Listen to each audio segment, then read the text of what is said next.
लौह पुरुष सरदार वल्लभ भाई पटेल की 150वीं जयंती के अवसर पर नगर में विविध कार्यक्रमों का आयोजन किया गया। पंत चौराहा स्थित साइन आनंद वल्लभ स्कूल में मुख्य कार्यक्रम आयोजित किया गया, जिसमें बतौर मुख्य अतिथि पूर्व एमएलसी रजनीकांत माहेश्वरी ने मां सरस्वती के चित्र पर दीप प्रज्वलित कर समारोह का शुभारंभ किया। कार्यक्रम में स्कूलों के दर्जनों छात्र छात्राओं सहित नगर के गणमान्य लोगों ने सहभागिता की। जयंती के उपलक्ष्य में एक भव्य रैली भी निकाली गई, जो सिकंदराव से शुरू होकर जीटी रोड होते हुए जलेसर रोड पर स्थित विधायक वीरेंद्र सिंह राणा के कार्यालय पहुंचकर संपन्न हुई। पूरे कार्यक्रम के दौरान सिकंदराव पुलिस प्रशासन मुस्तैदी से तैनात रहा और रैली को शांतिपूर्ण ढंग से संपन्न कराने में महत्वपूर्ण भूमिका निभाई। जैसे कि आज 150वीं सरदार वल्लभ भाई पटेल की जयंती थी, तो कहाँ से कहाँ तक चालू है, कहाँ तक और क्या विशेष आज? देखिए, देश के पूर्व प्रथम गृह मंत्री आदरणीय श्री वल्लभ भाई पटेल जी, जो कि लौह पुरुष के नाम से उनको उपाधि मिली थी, आज उनकी 150वीं जन्म जयंती के अवसर पर पूरे देश भर में प्रत्येक विधानसभा में ऐसी एकता यात्रा के रूप में हम सभी लोग कार्यक्रम कर रहे हैं। और आज इसी श्रृंखला में सिकंदराव विधानसभा का नंबर था।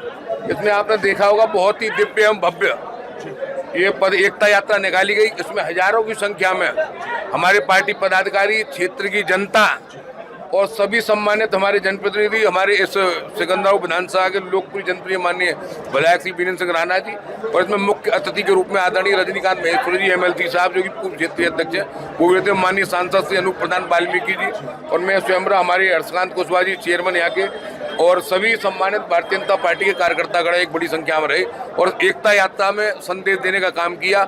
आज भी हम सभी लोग एक हैं और इसी तरीके से हमारा भारत आगे बढ़ेगा। धन्यवाद।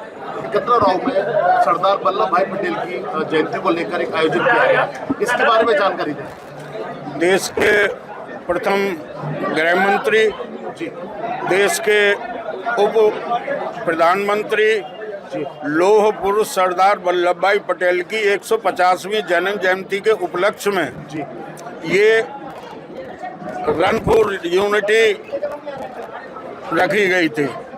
इस यात्रा में हमारे क्षेत्र के आसपास के सभी सम्मानित जन, हमारे आज के मुख्य अतिथि श्रीमान रजनीकांत माहेश्वरी जी एमएलसी साहब, हमारे जिले के जिलाध्यक्ष श्री गौरव श्री शरद माहेश्वरी जी, और हमारे आदरणीय सांसद श्री अनूप प्रधान जी, ये सभी लोग के निर्देशन में ये यात्रा सफल हुई। मैं बताना चाहूँगा कि ऐसे प्रतिभाशाली नेतृत्व जैसा वल्लभ भाई पटेल जी का था, जिन्होंने इस देश को संगठित करने के लिए अपना सर्वस्व लुटा दिया, और हमारा भारत जब आज़ाद हुआ था तो उस टाइम हम अंग्रेजों की बेड़ियों से पूर्ण मुक्त नहीं थे,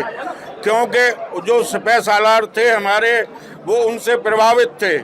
इस देश में 562 रियासतें बना दी गई थी, जिनमें सरदार वल्लभ भाई पटेल जी ने उन रियासतों को भारतवर्ष से जोड़ने का काम किया। साथ में 2 रियासत ऐसी थी, जो एक आपकी हैदराबाद और जम्मू कश्मीर, इसको भी उन्होंने भारतवर्ष में जोड़ने का प्रयास किया और जुड़ भी गई थी।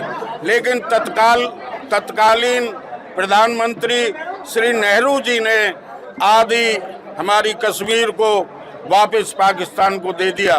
वो हर हालत में ये चाहते थे कि मैं अपना इस भारतवर्ष में आगे शासन करने के लिए किस तरह अपनी एक निर्माण करूं, अपनी वोट पॉलिसी को कैसे आगे बढ़ाऊं। इसलिए उन्होंने दूसरे समुदाय को शुरू से ही प्राथमिकता दी। लेकिन सरदार वल्लभ भाई पटेल जी को जब प्रधानमंत्री का चयन हो रहा था तो कुल 14 वोट थे, उनमें 12 वोट सरदार वल्लभ भाई पटेल जी को मिले, 2 वोट नेहरू जी को मिले। लेकिन उसके बाद भी न जाने उस समय क्या परिस्थितियां रही होंगी, नेहरू जी को प्रधानमंत्री बनाया गया। ये हमारे देश का दुर्भाग्य था। आज जिस तरह हमारा देश आगे बढ़ रहा है, जिस तरह प्रगति कर रहा है, वो सरदार वल्लभ भाई पटेल द्वारा जो दिखाया हुआ हमें मार्गदर्शन है उस पर हमारी सरकार चल रही है। आदरणीय प्रधानमंत्री मोदी जी, आदरणीय हमारे मुख्यमंत्री योगी जी, वो सभी लोग इस देश को मजबूत बनाने के लिए, इस देश को आत्मनिर्भर बनाने के लिए, इस देश को विकसित बनाने के लिए, राष्ट्र को विश्व में प्रथम बनाने के लिए कार्य कर रहे हैं। यही आज हमने युवा से यही अपील की है कि आप उनकी बताए हुए निर्देशों पे चलें और देश को आगे बनाएं, देश को अखंड बनाएं।